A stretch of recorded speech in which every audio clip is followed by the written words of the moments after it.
We'll see how it goes. Ladies and gentlemen, welcome to the Samurai Spoken Word Show. If you are attending a show or were expecting something different, we apologize and you should probably go somewhere else. If not, well, welcome. We have some, relatively new performers tonight, so I'm really looking forward to see what's going to be going on with that. Now, we have kind of a tradition with the Samurai Spoken Word. We do free shows, but we do accept donations on behalf of charities. Tonight's charity is the Multiple Sclerosis Society, something that's near and dear to my heart and near and dear to a few others as well. You will notice I have in my hand this pitcher. If you happen to, after you've gotten something to eat, after you've gotten something to drink, after you've tipped some of the people that work here, if you have some money left over, whether it be bills, whether it be change, whatever, feel free to put it into the pitcher. The pitcher will be right over there, or we'll wander around and kind of treat it like a church collection basket, because in the end, I am not proud. And let me see. I'm trying to think if we have any other announcements today, but I think not. So I'm going to turn it over to our MC for the evening. Some of you know him relatively well. Some of you have seen his picture in the post office. And his name is Barry Dunn.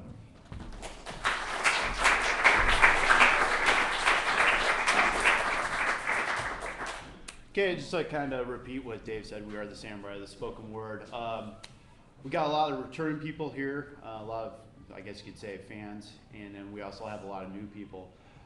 One thing that's really cool about this group is that we're kind of raw, we're passionate about what we do. It's kind of apt that we're called Samurai, the Spoken Word, because Samurai kind of follow a code and they fight for a cause. All the performers that you see in here tonight, we're performing for free. We're not expecting to get paid. That's not what we're about. We love performing. We love performing for people, and we also fight for a cause. And tonight's cause is the end of society. So we're really proud to be a part of that. My name is Barry Dunn. I'll be your master of ceremonies today, which is kind of just really.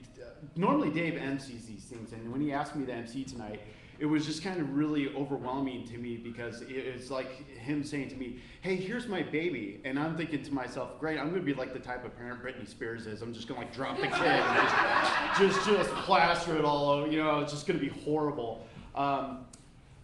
So without further ado, we're gonna kick some things off. Our first performer tonight, I've actually never heard him perform. His name is David Kousgaard. He's gonna be doing some comedy tonight. And hopefully, he'll be funny. If not, we're just going to throw him out in traffic. So here it is, David Kousgaard.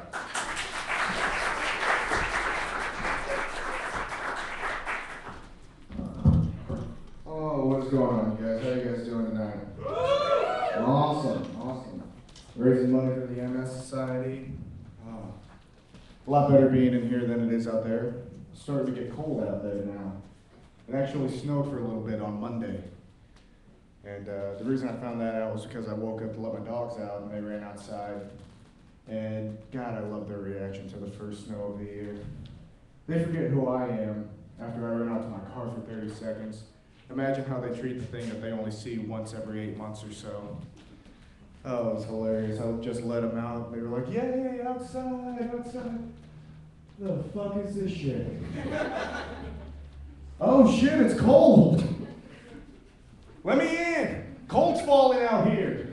Stop laughing at me, motherfucker! We're about to die out here! Oh, no, they're stupid. All dogs are stupid. Actually not. I read an article the other day about a dog that someone had adopted, and the owner trained it to paint. Trained a dog how to paint. It's abstract work, obviously, because it's a dog and it doesn't know what shapes are, but how much patience did it take that owner to train a dog how to paint? I tried to teach my dogs how to sit, and I got so pissed off that I had to lay down and count to fucking 10. I thought it'd be hilarious to adopt a dog that peed on my little sister, but no, it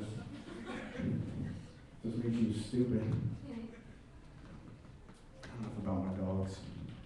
Anybody else out there tend to overthink movies? Let me see. Got a few hands showing up, awesome. I also do that, mostly when it's a movie that I've seen multiple times, so I don't get lost in the story anymore.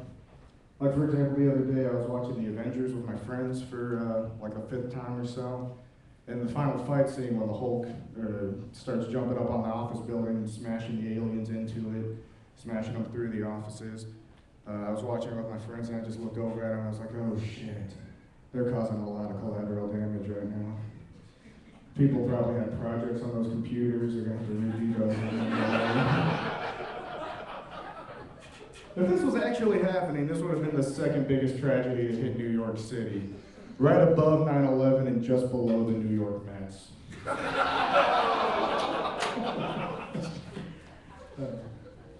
Yeah, my friends don't like watching movies with me because I actually do tell them those thoughts that I have.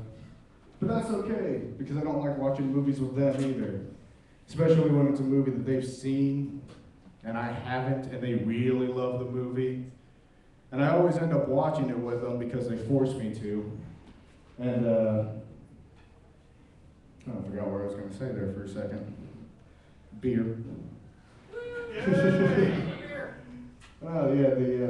I have one friend who's really bad about it because he wants to see my reaction the first time seeing that movie. So the whole time I see him out of my peripheral and I feel him staring at me just. And then when a part comes up that he really reacted to that I don't, he's just. How'd that not get you, man? It didn't get me because I've been watching you for the past hour and not the movie. You've been staring at me like a serial killer. He likes to remove all distractions when you're watching the movie as well. Like, I pulled out my phone to check a text and he slapped my phone out of my hand across the room. And I was like, dude, what the hell? He said, dude, we're about to find out how Edward Norton's character knows who Tyler Durden is. Yeah, because he is Tyler Durden. Because he suffered through psychosis. That's the alter ego he created to help him get through it. I saw that coming from a mile away because I overthink movies that I watch. By the way, if you haven't seen the ending to Fight Club, I just ruined it for you. Sorry about that. But you've had 14 years. You can't be too mad at me for that one. Yeah, I hate watching movies with my friends. Don't mind watching movies with my girlfriend, though, because, sex. At home, though, not in the theater. Keep it classy.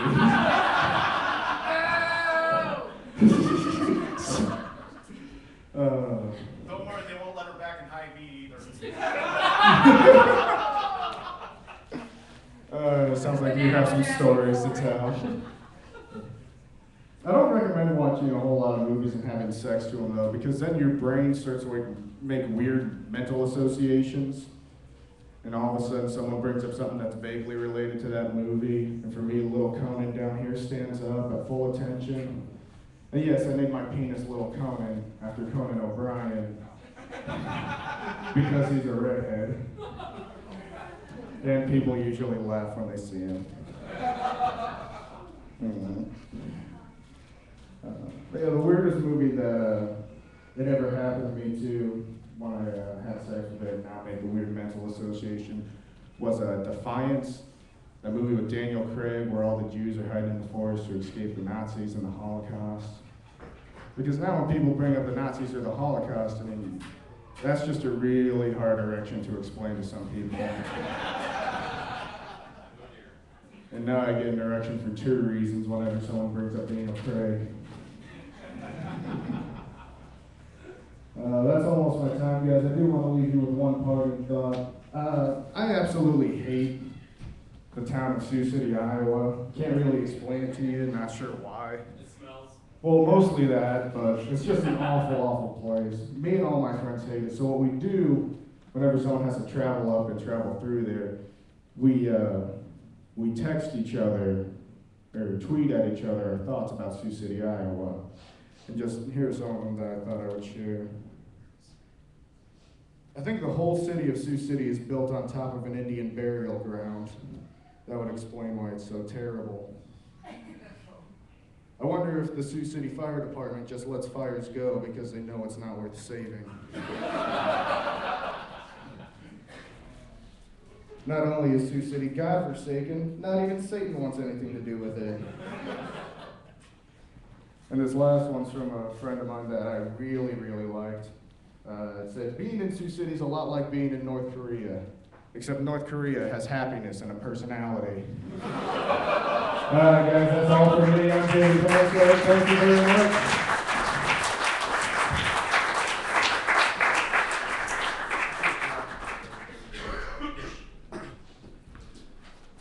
Okay, one thing I forgot to mention before is that we're a little bit raw, we're a little bit off the cuff. There might be some, language or whatnot. And, truly, if anything really offends you, just, afterwards you can talk to either me or Dave. Dave will sit down and discuss it with you, and, listen to what you have to see, or listen to what you have to say, or you can come up to me and talk to me, and I'll advise you to go out in traffic and play tag with a bus. Our next performer, Dave always tells a story about when he first encountered her. Dave, big, bald, scary guy. Mikey Taylor, another big, bald, scary guy. Saw this next performer perform, and she was at the tender age of 15, or at the time. And when they saw her perform, they walked up to her and they were like, "Hey, come here!" And she must have grew up in the streets and been really smart because she ran away from them.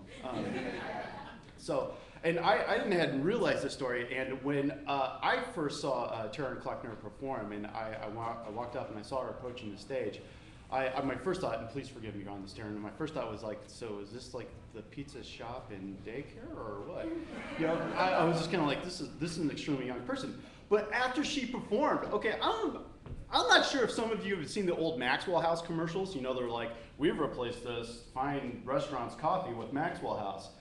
I thought Dave was playing some sort of Chris Hansen type trick on me and hired a 27-year-old, because when Tara performed, I was like, this girl has incredible insight and incredible talent. So I give to you tonight Taryn Kleckner, and the thing to keep in mind is she is just getting started. So bring up Taryn Kleckner, please.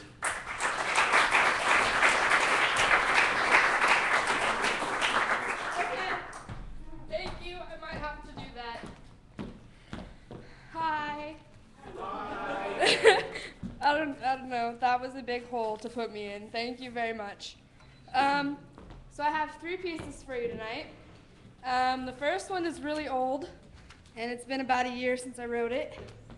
And I just needed stuff to perform tonight, so I grabbed random stuff.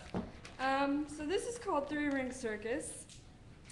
And I wrote this after a binge of being on Google for like 8 hours staring at one picture because I needed to write new material.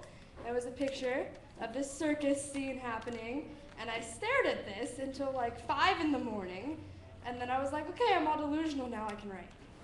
So this is what came from that. It's starting again.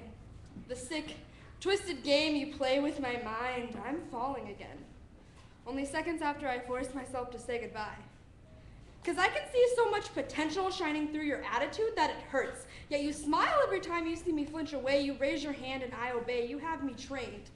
To the outside world, that's abuse. To us, that's just fun and games. Maybe I like being hit just a little too much. Maybe it's pleasurable for your hands to be around my throat, only removing the pressure when I finally start choking. I'm not joking anymore. Yet I must like it because I have to be forced out the door, and even then I come back for more. It's a 3-ring circus.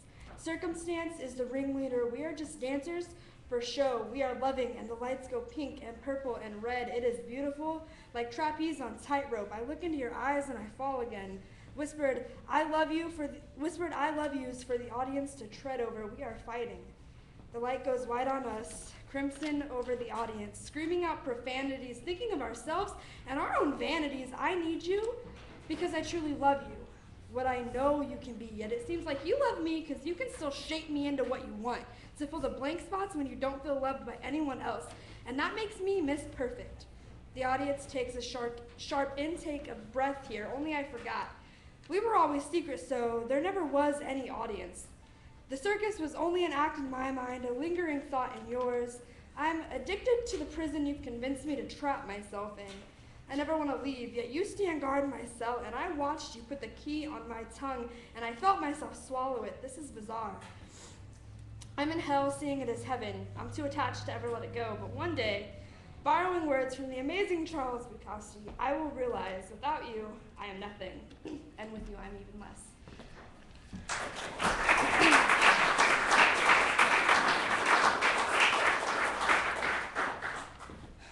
Okay. This next piece is also like a year old now, and I'm performing it because the last piece that I have for you it's my poem, but it's not my poem.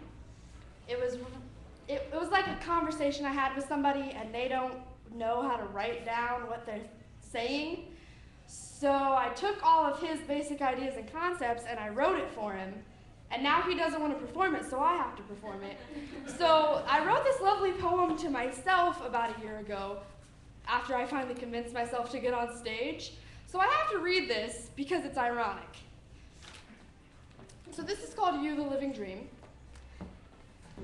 You, sitting there silent in the audience again, picking up the pieces of a promise broken that you'd get the fuck up on stage this time. Weak smiles on your face, loving what you're hearing, regretting what it is you deny yourself of saying, coward. With emerald eyes and violet hair, violet as a night too sinful to be left bare, yet you're still just sitting there. The mic is open. You are capable of carrying your own body weight. Get up, you.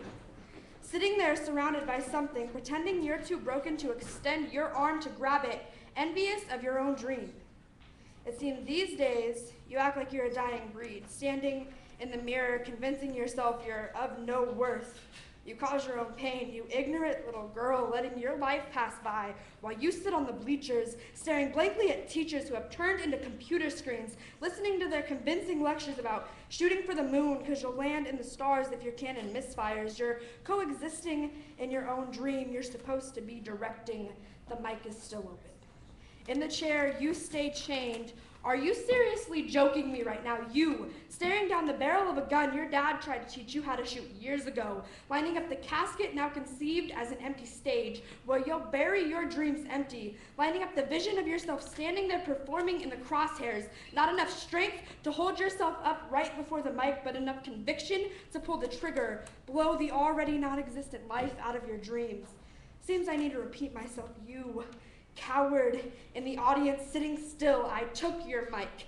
I'm your dream alive. Thanks for shooting me in the heart. I walk away from the mirror, seeing who I've become.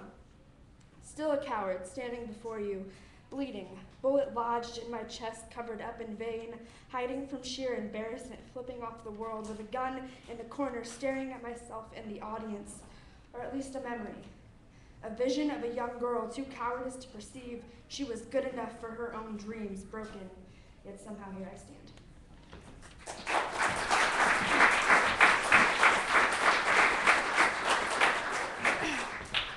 Okay, and then this last piece is called The Picture.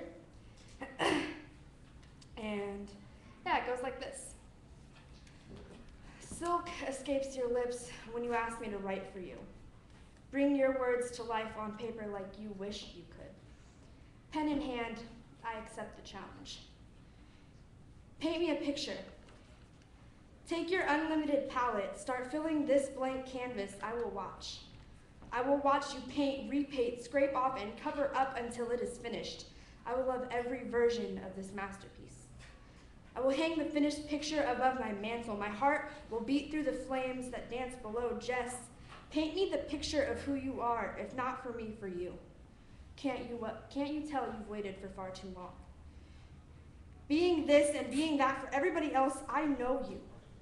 But let me meet you. You owe it to yourself to make your own heart into a home. You've built the structure. There's one finished room where I live, but finish building the house.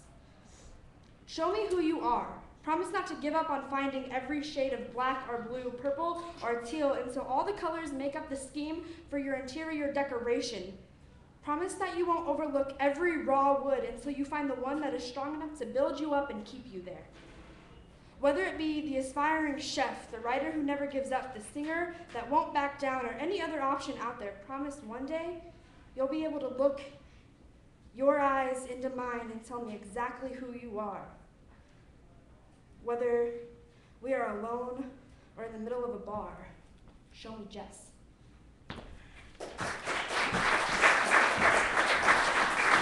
That's all I have.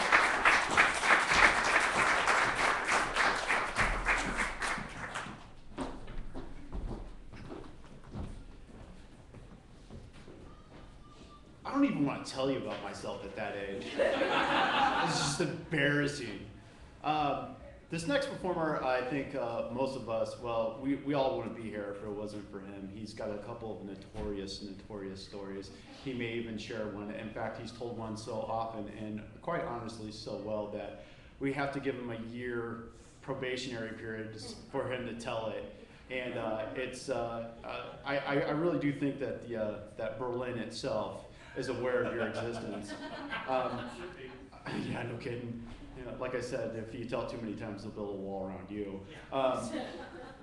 But anyway, without further ado, this is the reason I first met Dave Nesbitt a while back. He was putting on a fashion and art show, and he had my company called Dominicat Clothing and Design a part of it. And when I first met Dave, I just knew there was something different about him. Not because he was wearing a kilt, but just I found him to be an enabler of people, and that's kind of like the best people to be around tonight. And really, honestly, tonight, it is my honor and my pleasure to bring to the stage Dave Nesbitt.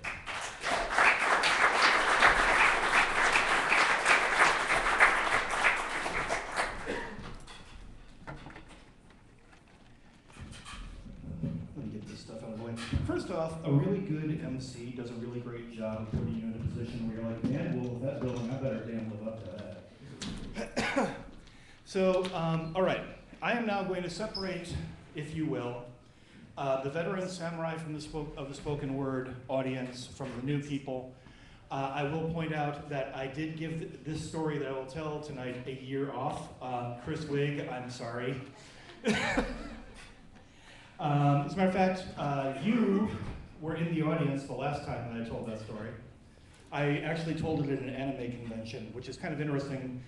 You get billed in the strangest situations in this group. It's like we've done anime conventions and science fiction conventions, and meanwhile we're like, doing really intense, dark romantic poetry and storytelling that has nothing to do with this place, but they invite us anyway, and we're like, free beer, we're there. Which, being a kid from Wisconsin, you say free beer, it's not so much that we have a drinking culture, it's pretty much the fact that if you're from Wisconsin, drinking is the culture. And that's kind of my lead-in. As a young kid growing up, I grew up between two towns in Wisconsin. One is Kenosha, which is right on the Illinois-Wisconsin demilitarized zone. And then about 15 miles north of that, there's a town called Racine. And between the two of them, there's about a 5-mile space where there is absolutely nothing but farmland.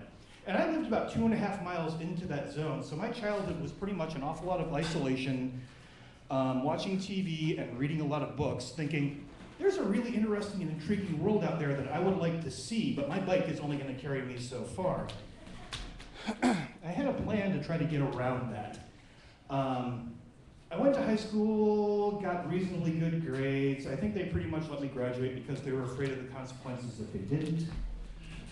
And my plan was simple. I was going to go into the Army. I had a role model growing up. His name was Emerson Stewart. Emerson Stewart was a senior non-com in the British Special Air Service. If you're not familiar with who those people are, they are the people who are the British Army Special Forces. They're the sort of person who walks up to a Navy SEAL, smacks him across the head, and goes, "What?" And the SEAL goes, "All right, let's see how this works out." As a kid, I used to get picked on a lot, so he taught me how to fight back. He taught me how to stand up for myself. He taught me how to fight. He taught me how to shoot. He taught me everything that I really kind of needed to know to kind of grow up not being a victim of the culture that was around me. And so my inspiration was that I was going to go into the Army, and my plan was I had taken the ASVAB, I had passed language, I was going to go into language school, airborne school, Rangers, Special Forces, on my way. Well, that plan lasted about as long as me making it to the MEP station. And if you're not familiar with what that is, the MEP station is the place where they check you out before you get shipped out to go and join the service. And as opposed to how it is now, basically, they kind of do a raw meat inspection these days. They're like, "Oh, you want to join the service? Go." This was the 1980s, so they're like, "Oh, you want to join the service? Well, let's check underneath the hood, see what the spark plug's doing, all this other stuff," because they're trying to get the absolute cream of the crop at that point in time. And the doctor's checking me out, and then all of a sudden he's feeling my leg, and he stops, and he looks at me. He goes, "Yeah, you got a problem, kid." I'm like, "What?" "Yeah, you blew the sheath on this ligament right here. You've got a bump on this thing that's about, the size of a quarter." So what does that mean? It means you're not joining the Army because you're going to make it about 15 miles into a march and you're going to be, unable to walk. Sorry, that's it. And so there ended plan A. I was not allowed to join the service. I keep saying I wanted to join the service, but they wouldn't take me, and everybody assumes it was a Section 8 situation, but no, it was my knee was fucked up. I really hate having anything in common with Pat Buchanan or Bill O'Reilly, but that's my life. And so I had plan B, and that was the University of Wisconsin, which I just barely managed to squeak my way into. And there I met an individual named Rob. And Rob wandered along. We kind of were part of the same social circle. We started talking, hanging out. And he had the US Army BDU blouse I wanted. He had sewn on airborne wings. He had a Ranger patch. He had a signals intelligence patch. I mean, straight down the line, these were all the MOSs I wanted in the military. Rob spoke 5 languages fluently. I believe it was Russian, Polish, Czech, Slovak, and German. So you dropped him off anywhere in Central Europe, he's covered. And so we started talking and hanging out, and I'm a martial artist, and Rob's a martial artist, so we started sparring, and to my surprise, I was winning, like about 50% of the time. And then was at the time, I'm not as much anymore, an avid pistol shooter. So we would go out to the range and we would practice, and I was shooting groups every bit as good as he was. Okay, cool. And I see the skills are holding up and all that. So we're hanging out more, we're really excited, we're good buddies. And then Rob says to me one day, hey man, I'm gonna go down to Chicago for the weekend. You wanna come along? Sure, okay, I kinda know the city of Chicago, but not nearly as well as he did, because he was down there pretty much every weekend at that point in time. So Rob is wandering along, and the first thing I noticed that was a bit different than when you would normally be if you were clubbing is Rob has a briefcase with him. Okay. And we're going from club to club, and Rob would be like, hey, I gotta go talk to this guy in the room over there. Why don't you just hang out in front of the door and make sure that nobody bothers us? All right, sure, stand in front of the door. And basically my job is to hang out in front of the door and go, sorry, you can't go in there. Why can't I go in there? Businessman. I wanna go in there, fuck off. And I'm the no fuck off guy. That's my job. My job is to stand in front of the door and go, we want to go in there. No, fuck off. Can't go in there. It's not going to happen. And I'm pretty good at being the no fuck off guy. I'm a very big person. I hold myself in front of a door pretty well, and I can manage to look you in the eye and say, no, fuck off, get out. And at the end of the weekend, Rob hands me $500. All right, cool. I went down, had my drinks paid for, got to see a club scene I'd never seen before, and I got paid for it. Great job. Please note, I was indulging a certain amount of what we should refer to as youthful naivete. It does not take a genius to realize that what Rob was doing was pretty much illegal, but I never saw it. And so therefore, I know that he's in there, he's doing business and this and that, and I'm standing outside going, no, fuck off, and I get money for it, but I never see what it is Rob's doing, so therefore I'm not really that liable for whatever he's doing. And this would go on weekend after weekend, and we'd go down there, and he would go down and talk to people with the briefcase, and I'd stand in front of the door, no fuck off, and it really worked out. And I'd always end up with more pocket money. So if you're a college student, $500 at the start of the week, and you're doing okay. You're somewhat past top ramen at that point in time. So Rob and I are now good friends, and we're kind of business partners, and this went on for about 6 months, and one day Rob walks up to me and he asks me, hey man, do you have a passport? Yeah, I do. What's going on? Well, you see, I'm taking this trip to Berlin, and I wanted to see if you wanted to come along. Hey, okay. Now, if I had half an ounce of sense in my head, what I would have realized is we're going to go to Berlin. Rob is going to do his business. I would get arrested and thrown into a German jail with a whole bunch of German people who do not speak English particularly well, and a lot of them don't like Americans. Okay, that was if I had half a sense. No, I was the kid from the middle between Racine and Kenosha that wanted to see the world, and he's buying first-class tickets to Berlin. Let's go. All right, okay, so cool. We catch a flight, and the flight was, as I recall, Chicago, New York, London, London to Bonn. It was like 11 hours at that point in time. Keep in mind, for those of you who are relatively new to the world, Berlin, Germany, at that point in time, was in the heart of East Germany, which was kind of a dark, scary, horrible place. So we arrive in Bonn, which was at that point in time the capital of the West German Republic. And, well, to describe, this is what hanging out with Rob is like. We arrived in Bonn, had a couple of giant steins of German beer, scored and dropped acid, and got laid. Great trip for most people going to Germany, right? Yeah, that was the 6-hour layover in Bonn waiting to get onto our next trip to Berlin. So the pace of life had picked up at that point in time. It was, one of those things that as a teenager, you're like, yeah, this is awesome, I love this job. Yeah, that was until we got onto the train to go to Berlin. Now, I didn't know that the connection was going to be a train. Did I mention we dropped acid?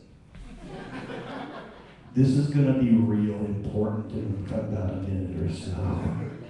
Because the way it works is you would go across it's a little hazy, but the way I remember is you would go across the border, you would get off the train, and then you would go onto an East German train. And then you would take off again, because there's some kind of strange difference in how the rails worked or whatever. And then, 5 minutes into it, the train would stop. I'm like, hey man, what's going on? We can't be in Berlin already. He's like, no. The Volkspolizei are gonna come on here, they're gonna check our papers. What? What's the Volkspolizei? They're kind of the East German secret police. I recommend that you be very polite to them. Oh shit. Okay, tripping balls, a little drunk, and now the secret police are gonna stop by and look at my papers. This sucks. There's no other way to describe it. So I'm sitting there, and it was like something out of a movie. There's one guy in a long, dark trench coat, and he's got this box that would open up, and he would put your papers on there and inspect them and stamp them, and he was very severe looking. And he's got 2 guys in what looked like East German army uniforms next to them, and they're carrying AK-47s. These, that was actually one of the first things that tipped me off that I was not in Wisconsin anymore. Even in Chicago, your average cop does not carry a submachine gun. Yeah, go to Germany sometime. Yeah, the average German cop carries a submachine gun or more. And when you go into East Germany, it seemed like every cop had an AK-47. I don't know what their crime situation is, but I'm not messing with those guys. And so, the agent comes walking on, and he looks at me, and I look up, and I forgot I was on acid. Because I'm looking at this cat, and he's looking down at me, and he's got skulls in his eyes. And I'm like, this is not good. And so I quite manfully handed him my passport like so. And I'm sure he was very pleased that he had cowed the bourgeoisie American pig that was in front of him. And then gave me my paperwork back, and then as he's passing by, I noticed that one of his little friends has his AK off safe. Okay, just get me out of here without getting shot, that would be great. Then the train took off again. Now, I would like to give just a little bit of handy traveling advice to the people in the room. Should you be traveling through a totalitarian state, whether it be Myanmar, whether it be the People's Republic of China, whether it be Texas, I don't care. Might I recommend you not do it under the influence of LSD? Because LSD is what you like to refer to as an emotionally refractive drug. Basically, whatever you're feeling in that particular moment will be amplified, and you will see hallucinations based on your darkest nightmares. So every time I looked out the window, it was like looking at the animation at Pink Floyd's The Wall. There's bodies hanging from trees, there's ghosts slamming themselves up against there. So I basically decided that now would be a great time to sit back, relax, assume the fetal position, and wait for this train to stop. Which I did. Got off the train, grabbed my bags, got off of there, walked off the train, got onto the ground, hit my knees, kissed the dirt of West Berlin. I was so happy to be there at that point in time. Rob and I proceed to go find our hotel, and then I discovered something. I love the city of Berlin. I've only been there once, but there's one thing I have noticed about that place. People in Berlin really like to party. A lot. Now, I don't know if it's changed a lot since the end of the Cold War, but there's something about your place of real estate, possibly being the starting point of World War III, that makes people kind of want to live in the moment. And they have a great time. You would go hanging out, go grab a beer, hang out, and 5 people would be like, hello, where are you from? Oh, I'm from Wisconsin, United States. That is awesome, come hang with us. And then next thing you know, you're checking out clubs, you're taking drugs, you're drinking, and it's just an amazing time. I don't know if it's changed or not, but God, I really hope it hasn't, because it was an amazing, just group of people to meet. So, after all of that, went, crashed, woke up at the crack of 2 in the afternoon. Because, a lot of drinking, a lot of insanity. And so we hang out. My next encounter, I discovered, we went out to have coffee For those of you who've not been to Berlin, Berlin has a huge Turkish population, which means there's an awful lot of like Turkish coffee joints. Excuse me, you really didn't want to hear that through a microphone. So work with the internet, I see. Yeah. Hi. Oh wait, I'm looking at the microphone. Hello. Land of porn and kitties. Anyway. I stole Barry's line. He'll do it again later. Yeah. I discovered something. Turkish coffee should be fucking regulated because they put it in little cups, and I thought that maybe that was just because they're being cheap. No, it's because the stuff is that strong. I recommend just buy the Turkish coffee, chop it up into lines, and snort it. It will save you a ton of money on drugs. So, making that mistake, not realizing how potent Turkish coffee was, and Rob having a sense of humor, he let me have 5 cups of it. Bing, bing, bing, bing, bing. Off the ceiling, Dave. No, I like it here. Go away. And we hang out, we sightsee, check out the sights and all that, and then finally the evening rolls around, and Rob's like, okay, man, we gotta go do business. I'm like, okay, sounds cool, let's do this. I'm warming up my famous line, no fuck off. I don't know what no fuck off is in German, I just know I had no 4 words of German at that point. Ja, nein, Bier, bitte, hooked up, good. And so we go, and we arrive, and we drive down toward the general vicinity of the wall. I don't know. Like I said, there is that notion that this could be the spot where World War III may begin. Something about that being that close to where the tanks might come crashing over at any moment has a tendency to cause property values to plummet. So you're going past all these places that look like they're boarded up buildings, but you're seeing lights inside because there's squatters, encampments and stuff and things like that. And we go inside of one of these buildings, and instead of going up, we're going down. So we're going down into the basement of one of these hellish pits, not far from the Berlin Wall. We walk down into there, and I'm seeing people kind of like hanging out or shooting drugs or like illegal, bars happening in the background. And then I see Rob, and he recognizes this guy across the room, and they nod at each other, and they walk toward this room. And Rob's like, okay, you should come in with us. What? Yeah, come in, hang out, we're doing business today. I'm like, maybe you don't understand. When I spoke to your HR person, I was the no fuck off guy. I stand outside. I don't know what you should do in there. He's like, no man, today you should just come in and hang out. I'm like, okay. So I walk in. And Rob has his briefcase, and the other guy has a case of his own. And then he also has a friend, and his friend has a folding stock AK. And I'm like, oh, I didn't bring you anything. Would have been nice to know he was going to be bringing that to the party. Could have come on a little bit in the briefing on there, man. So Rob begins speaking German to the guy across from him, and the guy starts speaking German back, and I know ja, nein, and Bier bitte, and I'm hearing occasionally like ja and nein, but no beer, so this isn't good. And the next thing I know, the guy with the folding stock AK is taking it and placing it in my neck. Now, that wasn't really on the list of things I had planned for the evening.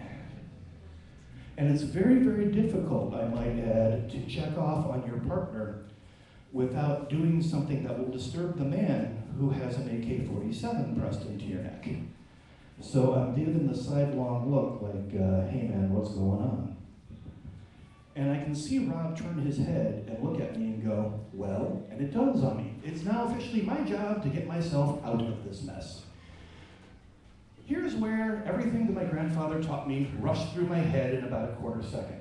And I know that there's some people here from various from a security firm, so I will have them confirm this, but if somebody is pointing a pistol at you or a knife at you, you have problems, because getting that away from somebody is difficult at best and extremely dangerous. If, on the other hand, somebody has closed in on you with a rifle, what they have given you is a lever. And if you know how to work that, you can make great things happen. And fortunately, my grandfather had taught me about this. Now, the trick is very simple in theory.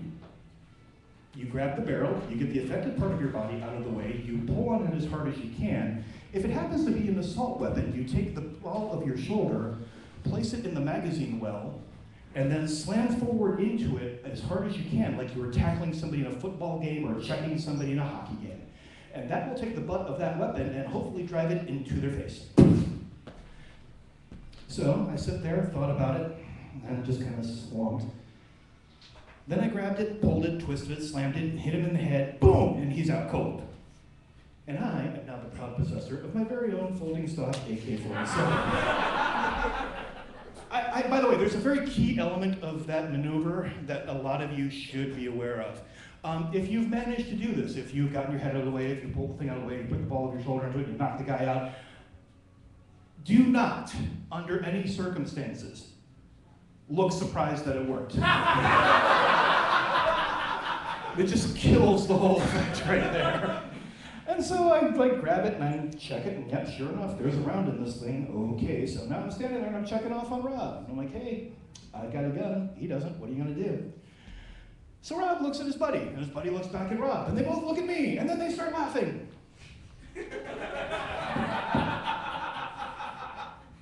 So apparently whoever was holding the AK was not exactly this guy's best friend. I don't know. And so they talk some more in German, still don't know shit. I hear ja and nein in there, but whatever. And briefcase is exchanged, and we walk out. I'm carrying an AK-47, which I'm doing my level best to hide under a very short jacket, and that shit just doesn't work. And I should point out, if you're walking onto the streets of Berlin, Germany, I would recommend you not walk out there with an automatic weapon. The police frown on that sort of thing. And as I mentioned earlier, they're very well armed. So I remember everything I can about the AK, break it down, I'm gonna put the receiver over here, the barrel over there, and I'm taking the magazine with me. Goodbye. Set the weapon away, walk away, get about 3 blocks farther, grab Rob, slam him into a wall as hard as I can. Okay, man, the fuck was that about? Well, my buddy over there said you looked a little young. He wanted to see if your nuts had dropped.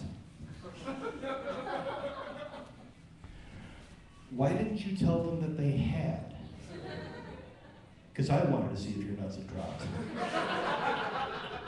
That logic is irrefutable, but don't expect me to really like it. So, for the rest of that evening and the next day, my job was to ignore Rob. I was really lividly angry with him. And so that day, and then the longest plane ride back, going from Berlin to Bonn, to London, to New York, to Chicago, I just didn't talk to him the entire way. And so left without saying a word. I went back to where I was living at the time. I'm like, okay, I'm done. I am bailing on this operation. History, gone. I get a phone call the next Thursday. It's Rob going, hey man, you should come over to my apartment. I'm like, sure, whatever, because I'm thinking at this point, I'm done with your little operation. Goodbye. I'll tell you when I get there. I drive over to his place, I walk over there, I open his front door, and as I'm walking in, something hits me in the chest. And it's a manila envelope. So I look at Rob and I'm like, fuck's this? It's like, well, maybe you should open it. Now, in my entire life, I had not seen a $100 bill, let alone a manila envelope stuffed full of them. So I'm sitting there going, 100, 100, 100. I'm not seeing a single or a 20 or a 5 or anything in there at all. These are all 100s. And Rob looks up and he goes, so, what you doing tomorrow?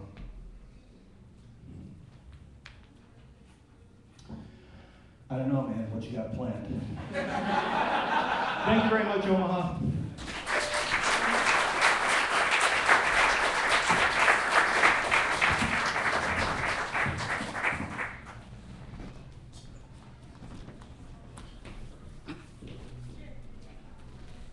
As you can see why it gets a 1-year probationary period. A lot of it is because you need recovery afterwards to kind of sit back and go, how is this life not made into a comic book yet?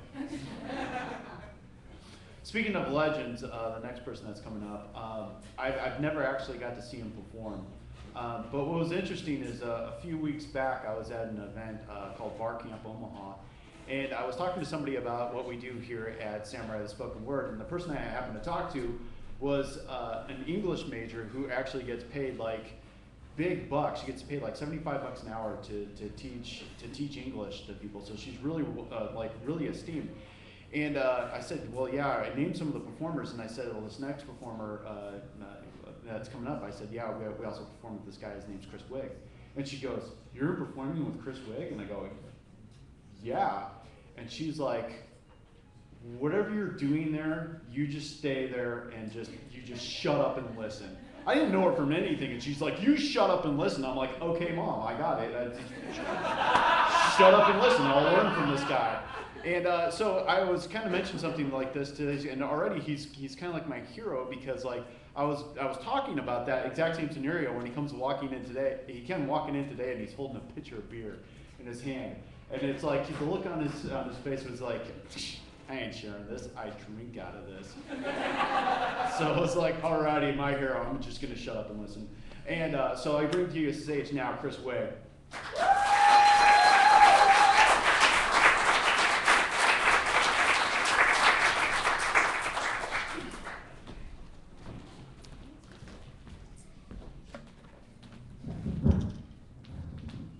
Also a very tough act to follow, thank you. So tonight I want to talk to you a little bit, I kind of make a habit whenever I do some storytelling and stuff to not, I try and come up with a little bit new content. It's like a challenge for myself. Unfortunately for my friends and family, they've heard it 1,000 times, and that's the way that I get the practice out. But what I wanted to talk to you today about was my previous life, as I call it. Like today, I work in the corporate world. I work for a .com. I deal with some passwords. I know some shit. But back in the day, I used to actually be a stage actor, and I worked for a children's theater locally here called The Rose. And I used to tour and was one of their touring managers for years. And I've been all over the United States. I've actually slept in every state in the US except for Hawaii. And that's just due to the fact that we couldn't drive there successfully.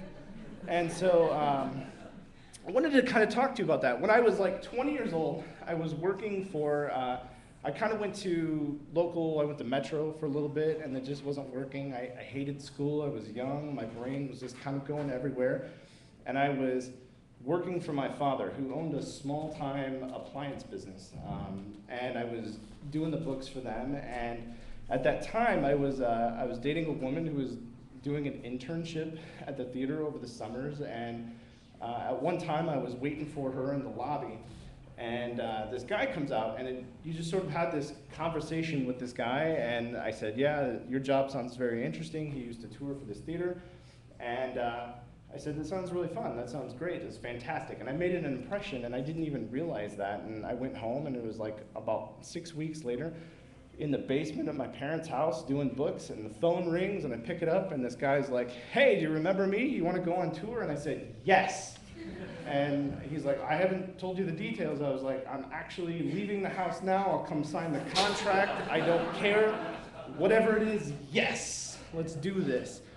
And so what this entails is typically they take about 9 actors. They put them in a like scary looking conversion van, which is really funny since it's children's theater. And then you take like a 24-foot Ryder truck, and then you drive all over the country. And usually, like it's like you leave super early on like Monday morning, arrive to your destination, about 8 hours of driving. That night, put up the set. The next day, do about 3 or 4 shows, break down the set, go to bed. Next day, rinse and repeat. And this is like this schedule for about 9 months. So at that time, when we first started rehearsing, the first show, my first gig as a professional actor, mind you, so I can say that because I was getting paid, right, was a very prestigious script called Frog and Toad, to which I had a very complex part of Turtle. And when the show started, when the rehearsal started, the director was very pretentious, a jackass, if you will. And I was young, and I didn't realize that.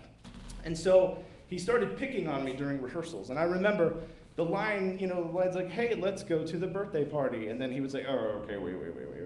Slow down. I need you to be more aloof, yet obsequious when you say that. And I would say, like, I want to go to the birthday party. No. You need to be more reticent, yet hesitant. And so like I'd go home and be like, what the fuck have I gotten into? I don't know how to act. All of these dudes have prestigious backgrounds of schooling, and I don't know what I'm doing. And one day at the rehearsal, he says, the line was, "Who's the mouse?" Right? I said, "Who's the mouse?" He says, "No. I would like you to change that line into who's the resilient rodent." And something snapped. And I said, what the fuck does resilient mean? And he was like, never mind, go back to the way it originally was said. And then I knew. It was like the curtain came back and I saw the wizard with his junk hanging out. And I was like, oh shit, you're just a better actor than I am. That's what's going on here. And so I took my 50 cc's of apathy, and then suddenly things just started flowing a lot better because I didn't give a shit. So we went on the road, and I did multiple tours. And I want to talk to you today about some of the adventures that I had in these tours. And the first one that I'll talk with is my most famous one that I enjoy. Is actually called Treasure Island, where I played the part. It was actually a unique situation because they had 9 actors, but like something like 14 parts, right? So you would double up. So at the beginning of the show, I was one pirate, but then at the end of the show, I was a different pirate. And my part in this was Israel Hands, who, if you're familiar with the book, at one point is actually on the ship and is injured and is the only pirate that's left on the ship. And our protagonist, Jim Hawkins, has to come back to the boat for medical supplies, and he has a confrontation with this guy. And this guy basically bullies around Jim, and at some point, Jim stands up for himself and kills this pirate. And in the book, it's this point where Jim has now become a man. His shit is dropped, according to Dave. His nuts have dropped. So at this point, he confronts his problems, and I represent that problem. Well, one of the problems that we had on this tour was that typically with something like that, you don't travel with gunpowder.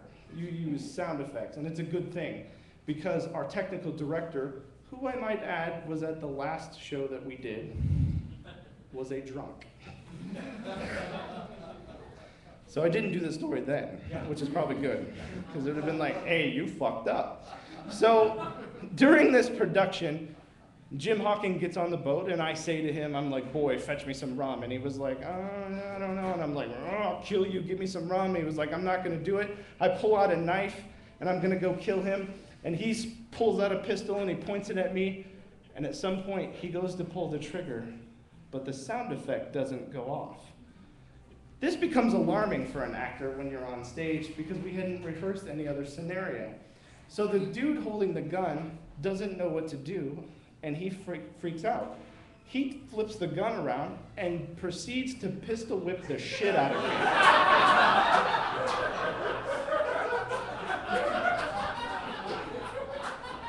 I went down. So needless to say, we got some notes on that show. And they said, okay, the sound effects didn't go off. There was something in the air. You know, we need to fix that. And like I said, we do like 3 or 4 shows back to back, right? Next show, mind you, it's been like a whole total of an hour since these notes have been given. The show begins again, and it gets to this point. I'm on the boat. He gets on there. I pull out my knife. I'm like, give me some rum. He was like, I'm not going to do it. He pulls out his gun. I say, the line is like, oh, I'm sorry, Jim. And then I feign like I'm about to apologize, and then that's when I lunge after him, and he kills me.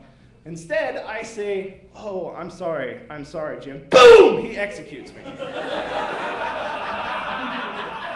So now, Jim Hawkins has taken his life, his destiny in his hands, and he just fucked up a pirate. So we got some notes in that show. The third show, so all in the same day, mind you. The third show, he gets up on the boat, I pull out the knife, he pulls out his gun, I said, give me some rum. He's like, I'm not gonna do it. I said, I'm sorry. I go to kill him. The sound effect doesn't go off, but this time, we were a little bit more rehearsed, so I didn't get the pistol whipping like last time. Which I might also add, I swear to God, he added the line, bad baby, as you can see. So we were ready for this one, and we did our choreography. He subdues me, gets me down, ties me up. He gets on the lifeboat, and he starts rowing off stage. He gets off stage, and suddenly you hear, gunshot. So now it seems like Jim Hawkins just killed himself because he can't deal with this. We let that guy go. That tour was cursed, and we had an expression for that, and we called it, "Them that die be the lucky ones." We actually replaced 11 of the 9 actors that were in that show. That's right. We had like broken arm, we had a broken foot, broken ankle, we had mono, we had marriage, we had like legit, like it was crazy. So during that show, there was a stunt right at the beginning of it that I loved, and we practiced the hell out of. And what you do is you take a plastic bottle, right? And I had it in my costume as such. And I was sword fight, cut this guy's Achilles, he falls down to the ground, I get behind him, and I start fighting with him, and I go to break his neck, and it sounds like, right? Loved it, great effect. The first time, we practiced the shit out of it. First time we go to perform this, it's actually in Omaha, full house, and sword fight, I cut his Achilles, he falls down to the ground, I get behind him, I said, snap. And that whole front row, this is children's theater, I remember, is filled with kids that are like, and they just start crying.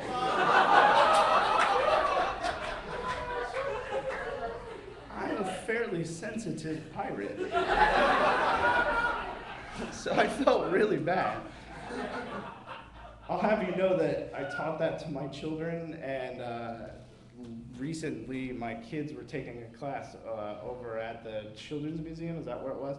And so my oldest goes up to my wife and says, like, do that thing, and because they were drinking water or whatever, and so Kate puts the water bottle in and grabs my oldest, and like, I guess kids were walking out, and she said, snap, and like broke his neck, and my kid very played it well off and just said, I kind of died, and it created a little bit of a ruckus.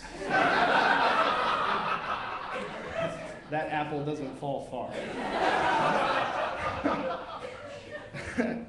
So the legend of, so more so in that Treasure Island genre, we were in Wisconsin, we were not in Racine, but we were in Whitewater actually.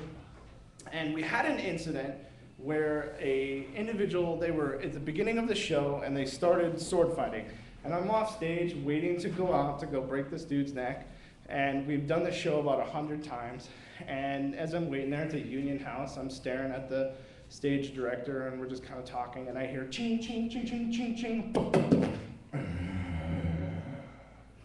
I thought, what the fuck? That's not in the show. And so I go to the wings and I kind of look out and I see this guy that's standing behind a set piece and he's holding his hand up like this and he's got a body mic. So he's not actually making noise, but he's hidden from the audience, and he's like, and then he says, shakes it off, puts it away, goes out and starts sword fighting, and I said, all right, I better go break his neck. So I go out there, finish the scene, we get fine, we're pushing the scenery off stage. I get out to the side of the house, and I said to him, I was like, what happened out there? Like, what was the deal? And this is the way that this guy says this. He says, well, I think I broke my arm. And I said, oh, I broke my arm, and I definitely didn't say it like that. So I don't really believe you. Let me see this arm. He says, raises it out, and this shit's like the claw. And he says, yeah, that's the worst I've ever broken that.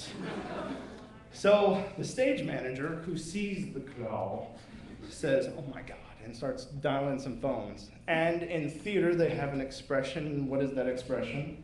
Show must go on. Thank you. So the show must go on. So we begin to continue the show, and at one point we get on to the ship, and this guy is a second part, because if you remember, there's multiple parts, and he's the dude who's steering the boat. So he's got his right hand up on the the mainsail, or what is the tiller? Thank you, Kurt. And he's got his left hand representing the entire time. Just holding the claw up for everybody to see. Now what's great is the actors can't get into the moment, and so they're talking and delivering their lines, and they'll say like, how far are we going into sea? And as soon as they deliver their line, they immediately turn and look at the claw. Because everybody's a little bit paranoid. So we continue the scene, and at some point there's a giant fight. Nobody wants to fight the claw. The pirates escape, and they leave the stage, and at this point the claw is going to take his costume off, and he is going to play the part of Ben Gunn. Now, for those of you that recall your child literary life, Ben Gunn is a stranded pirate who's been caught on the island, who's emaciated. He's had nothing to eat but nuts and berries and the occasional goat, is the actual line. The actor that played it was a very felt emaciated looking dude. So as he walks off stage, two paramedics grab him, throw him into an ambulance, shut the door, and drive off. Ben Gunn is the reason why the pirates, the character wins, why Jim Hawkins can get off the island. He is the deus ex of this story. So we need Ben Gunn, but Ben Gunn's gonna go get his shit fixed. So as I'm watching the scenery come in, I'm thinking, what the hell are we going to do? We don't have a Ben Gunn. What's going on? And the guy who runs our sound comes running down, and he says, what are we going to do? And I look at him and I said, take your clothes off. And he was like, okay. So he does. And I gave him my costume, and I was like, you're now a pirate who's had his shit cut out so you don't talk. And he was like, oh, okay, I can do that. And I said, and I'll play Ben Gunn, the svelte, emaciated Ben Gunn. I may have been fatter then. So I put the outfit on, and it looked ridiculous. I'm not gonna lie. And I run out on stage, and the character who plays Jim Hawkins, his line is, who are you? He can't get that out. He's like, who the fuck are you? Come on. And I said, I'm Ben Gunn. And he says, how have you survived on this island? You don't look like you've had anything to eat. And I said, all I've had is nuts and berries and goats. Lots of goats. I think I ate them all. So for about, by the way, that guy came back and he got slung into a cast, and so he could no longer play that part. And so I was actually subjected to play that part for another like 5 weeks before they could figure out how to do that. Ridiculous. How short was that first skirt on you? It was a little scary. It was probably something that shouldn't be represented in children's theater.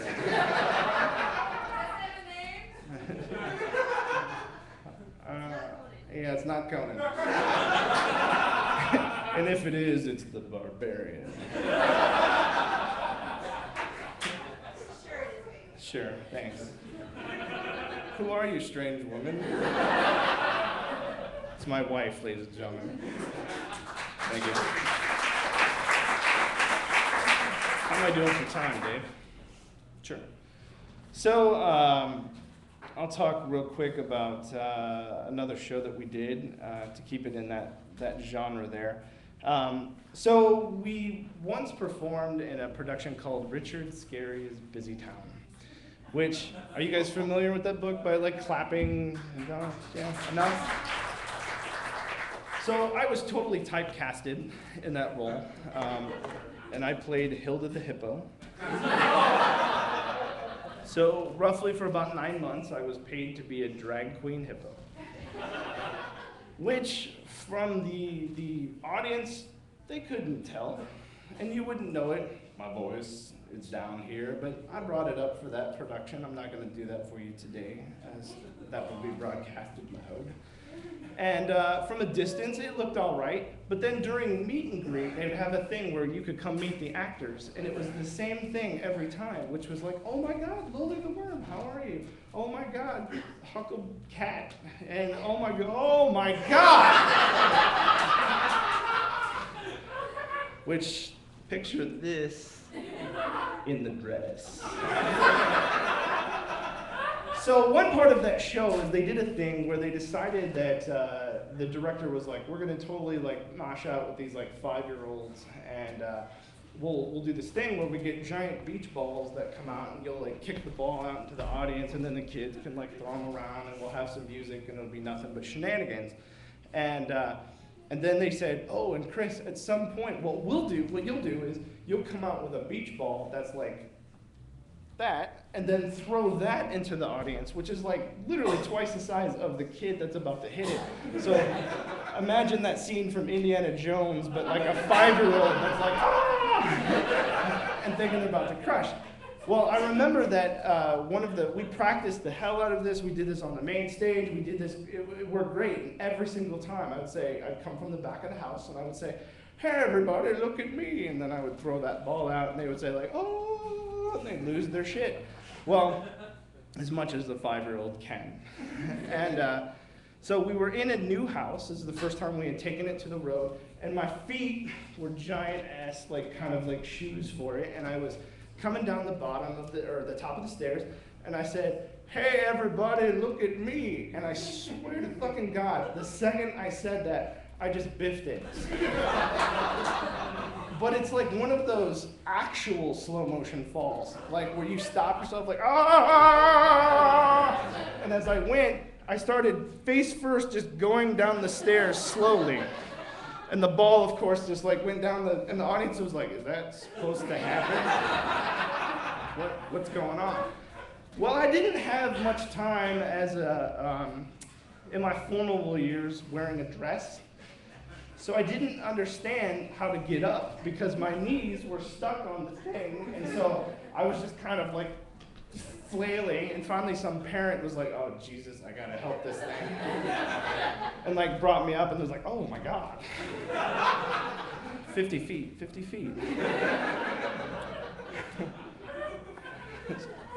So anyways, thank you very much for your time, and please give to the charity.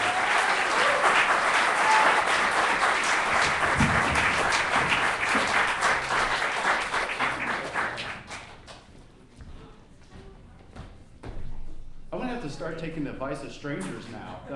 She was absolutely correct on that one. Okay, we're gonna be doing about a 15-minute intermission. Again, I wanna remind you, we have a pitcher on that table. And for that pitcher, you can put some money in there. And what that does is it's gonna raise some money for the MS Society. So we're getting about 15 minutes and we'll get started again.